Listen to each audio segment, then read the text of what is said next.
दोस्तों, आपने palm oil के बारे में तो सुना ही होगा। अक्सर जितने भी फैट प्रोडक्ट्स होते हैं उसके इंग्रेडिएंट्स में आपको पाम ऑयल का जिक्र तो जरूर मिल ही जाता है। लेकिन ये पाम ऑयल बनता कैसे है भाई साहब, कोई ये भी तो बताओ। कोई बात नहीं, हम आपको बताते हैं। दोस्तों, आज के इस वीडियो में हम आपको इसका पूरा प्रोसेस बताने वाले हैं और हम आपको एक ऐसी फैक्ट्री के अंदर ले जाएंगे जहां पर बड़े लेवल पर पाम ऑयल की प्रोडक्शन करी जाती है। तो फिर देर किस बात की है, चलिए आप और हम चलते हैं एक और फैक्ट्री के सफर पर और शुरू करते हैं आज की इस एक और फैक्ट्री मेकिंग वीडियो को। लेकिन आप वीडियो शुरू करने से पहले अगर आप हमारे चैनल पर नए हैं तो चैनल को सब्सक्राइब करके बेल आइकन को दबा दीजिएगा ताकि फ्यूचर में आने वाली वीडियोस का अपडेट आपको मिलता रहे। दोस्तों, पाम ऑयल की प्रोडक्शन शुरू होती है पाम के पेड़ों से और ये पेड़ कुछ इस तरह के होते हैं। इतने लंबे पेड़ों से पाम के फलों को निकालने का काम एक बड़ी सी स्टिक की मदद से किया जाता है। अगर आपने आज तक पाम का फल नहीं देखा है तो दोस्तों ये फल कुछ इस तरह से नजर आता है।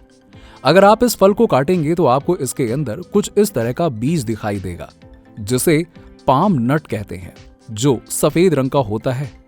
इसी फल के चारों तरफ मौजूद हिस्से को कहते हैं मेसोकार्प। अब यहां पर पेड़ों में से पाम के फलों को तोड़ा जाता है और फिर ट्रैक्टर में भर लिया जाता है। इस पूरे प्रोसेस को हार्वेस्टिंग कहते हैं, जहां पर कई बार पेड़ों से पाम के फलों को निकालने के लिए शॉवेल्स का इस्तेमाल किया जाता है, जैसे कि आप इस वीडियो में देख सकते हैं। और कई बार एक्सकेवेटर जैसी मशीनों का भी इस्तेमाल किया जाता है, जो जमीन पे पड़े इन पाम के फलों को उठाकर ट्रकों में भर देती हैं। ठीक है, अब दोस्तों एक पाम का पेड़ लगभग 16 से 20 किलो तक के पाम के फल को हर साल प्रोड्यूस कर सकते हैं और एक पाम के पेड़ से हम 25 से 30 साल तक पाम ऑयल निकाल सकते हैं। अब जिन जगहों पर पाम के पेड़ों की हार्वेस्टिंग नहीं करी जा सकती तो इन जगहों के लिए कुछ इस तरह के प्रोसेस का इस्तेमाल किया जाता है, जिससे इस पूरे हार्वेस्टिंग का प्रोसेस दुगनी रफ्तार में हो जाता है। आसानी से ट्रॉली का इस्तेमाल करके एक नेट में इन सभी पाम के फलों को पेड़ों से काट कर ट्रकों तक लेकर आया जाता है और फिर इन ट्रकों को फैक्ट्री के लिए रवाना कर दिया जाता है, जहां पर अब असली पाम ऑयल की प्रोडक्शन होगी। जिस जगह पर फैक्ट्री मौजूद होती है वहां पर ये ट्रक इन पाम के फलों को लेकर कुछ इस तरह से डंप कर देते हैं। अब यहां पर फ्रंट लोडर का इस्तेमाल करके इन सभी पाम के फलों को इकट्ठा करके फैक्ट्री के अंदर ले आया जाता है। अब यहां पर आप देख सकते हैं कि ये एक कन्वेयर बेल्ट की तरह बनी हुई मशीन है, जिसके ऊपर बॉक्स की शेप का ढांचा लगाया हुआ है और इन्हीं के अंदर पाम के फलों को डालकर फैक्ट्री के अंदर लाया जा रहा होता है। और दोस्तों, इन्हें कन्वेयर बॉक्सेस भी कहा जाता है। फिर धीरे धीरे करके ये फैक्ट्री के अंदर बिल्कुल आ जाते हैं।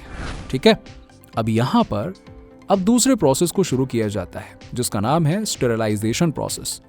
और इस काम को करने के लिए इन पाम के फलों को इस तरह से स्टेरिलाइजेशन चैम्बर में डाला जाता है और स्टेरिलाइजेशन के इस प्रोसेस में पाम के फलों को हाई प्रेशर स्टीम की मदद से स्टेरिलाइज किया जाता है।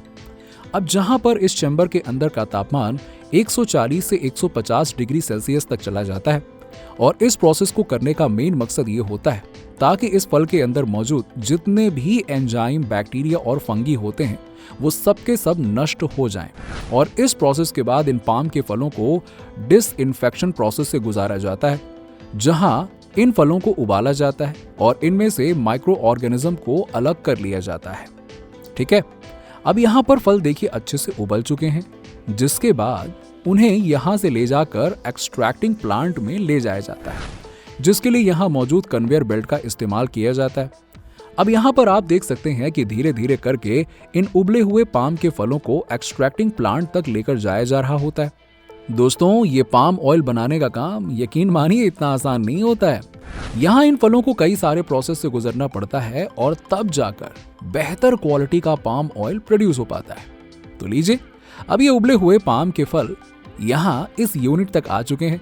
अब यहाँ पहुंचने के बाद इन सभी उबले हुए फलों को एक स्ट्रिपर के अंदर कुछ इस तरह से डाल दिया जाता है, जहां पर ये तेजी से घूमता है और फिर धीरे धीरे करके इन फलों में मौजूद खाली ब्रांचेस को निकाल दिया जाता है।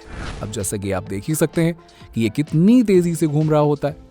जैसे जैसे ये प्रोसेस होती रहती है वैसे वैसे एक एक करके यहाँ मौजूद कन्वेयर बेल्ट की मदद से ये पाम के फल बाहर आते जाते हैं और सीधा भेज दिए जाते हैं एक डाइजेस्टर मशीन के अंदर, जहां पर इन फलों को डाइजेस्ट कर पाने लायक बनाने के लिए हीट का इस्तेमाल किया जाता है।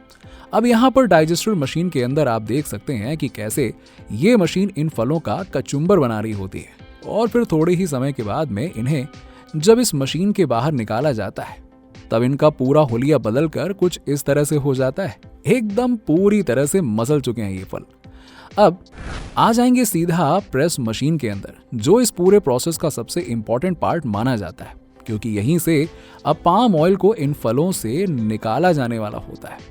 इस प्रेस मशीन की मदद से सबसे पहले तो एक तरफ पाम ऑयल से फाइबर को अलग किया जाता है, जो कुछ इस तरह से बाहर निकाला जाता है, और दूसरी तरफ इन फलों में से पाम ऑयल निकाला जा रहा होता है। अब जैसे कि आप यहाँ देख ही सकते हैं कि कैसे ये मशीन अपने अंदर से इन फलों को प्रेस करके इनमें से तेल निकाल रही है। अब देखिए, तेल निकालने के बाद इन्हें रिसेप्शन टैंक के अंदर कुछ इस तरह से डाला जा रहा होता है, जहां पर इस तेल को डाइल्यूटेड क्रूड ऑयल में बदला जाता है। अब यहाँ पर डाइल्यूटेड क्रूड पाम ऑयल को तैयार कर लिया होता है, जिसके बाद इन्हें यहाँ कोल्ड स्टोरेज में लाकर रखा जाता है और फिर यहाँ से ये ऑयल कुछ समय में लिक्विड से सॉलिड हो जाते हैं और इनका शेप कुछ इस तरह से हो जाता है। देखा आपने? जी हाँ। अब देखिए, कुछ समय के बाद में डाइल्यूटेड क्रूड पाम ऑयल को यहाँ ले जाकर क्लैरिफाइड मशीन की ओर ले जाया जाता है।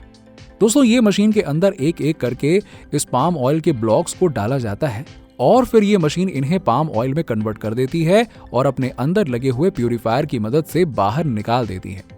अब यहाँ इस पूरे प्रोसेस के बाद अंत में जाकर इस पाम ऑयल को बोतलों में भर लिया जाता है और दूसरी तरफ पाम के फलों से जो कुछ भी बचा हुआ रह जाता है उसे यहाँ मौजूद इस स्लज टैंक में भेज दिया जाता है और फिर इन्हें यहीं से डिकेंडर में भेजा जाता है और उनका डिकेंडर स्लेज बनकर तैयार हो जाता है और बाद में इन्हें मार्केट में बेचने के लिए भेज दिया जाता है। तो दोस्तों, ये तो हमने आपको दिखाया कि फैक्ट्री में पाम ऑयल कैसे बनाया जाता है। चलिए अब हम आपको एक और तरीके के ऑयल की मैन्युफैक्चरिंग दिखाते हैं, जिसे आजकल हर घरों में इस्तेमाल किया जाता है। हम बात कर रहे हैं पीनट ऑयल, यानी कि मूंगफली के तेल की।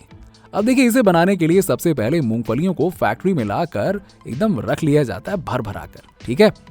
और इस तरह की फैक्ट्री में साल भर में 2 लाख लीटर से भी ज्यादा मूंगफली का तेल बनाया जाता है और यहाँ लाई गई मूंगफली में इस बात का खास ध्यान रखा जाता है कि इनमें नमी कम हो, जिसके बाद में बेहतर क्वालिटी का ऑयल तो बनाया ही जा सके। अब देखिए, यहाँ सबसे पहले मूंगफलियों को ऑटोमेटिक थ्रेशर मशीन में भेज दिया जाता है, जहां पर मूंगफली के दाने और छिलके अपने आप अलग हो जाते हैं। अब यहाँ पर अगर यही काम अपने हाथों से करेंगे तो काफी समय लगेगा। अब अलग हो चुके मूंगफली के दानों को अब ऑयल प्रेस मशीन में डाला जाता है। अब यहाँ पर आप देख रहे होंगे कि मूंगफली के दानों के साथ साथ इनके छिलकों को भी डाला जा रहा है। ऐसा इसलिए क्योंकि छिलके में भी काफी ज्यादा मात्रा में न्यूट्रिशंस मौजूद होते हैं। जी हाँ, और कुछ समय में इस मशीन से तेल इस तरह से निकलने लगता है, लेकिन अभी भी ये पूरी तरह से इस्तेमाल करने वाला तेल नहीं है। इसीलिए इन्हें अब स्टोर रूम में भेजा जाएगा, जहां एक तरफ तेल निकल रहा होता है तो दूसरी तरफ इसका बाय प्रोडक्ट भी निकल रहा होता है, जिसमें अभी भी काफी तेल मौजूद है। और इसको यूटिलाइज करने के लिए कन्वेयर बेल्ट की मदद से बगल में लगे हुए मौजूद ऑयल प्रेस मशीन के अंदर डालकर बचे हुए तेल को निकाल लिया जाता है। अरे बूंद बूंद को निकाल लिया जाएगा दोस्तों, और क्या। चलिए, तो तेल तैयार हो चुका है और उसे अब फिल्टर किया जाता है और यहाँ इन फिल्टर मशीनों में इसे 2 बार फिल्टर किया जाता है। इसीलिए इस तेल को dual filter groundnut oil कहा जाता है। अब यहाँ इस मशीन में नल लगाए गए हैं जिनसे तेल निकलता है। दोस्तों, इस मशीन के अंदर फिल्टर प्रोसेस के लिए किसी भी तरह के केमिकल का इस्तेमाल नहीं किया जाता। यहाँ पर सिर्फ कॉटन के कपड़ों की मदद से इस तेल को फिल्टर किया जाता है और फिल्टर का काम जब पूरा हो जाता है, इसके अंदर से प्योर मूंगफली का तेल बाहर आने लगता है।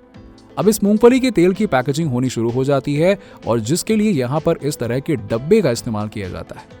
इस कंटेनर के अंदर अब आराम आराम से मूंगफली के तेल को डाला जाता है और यहाँ इस फैक्ट्री में अलग अलग साइज के कंटेनर मौजूद होते हैं।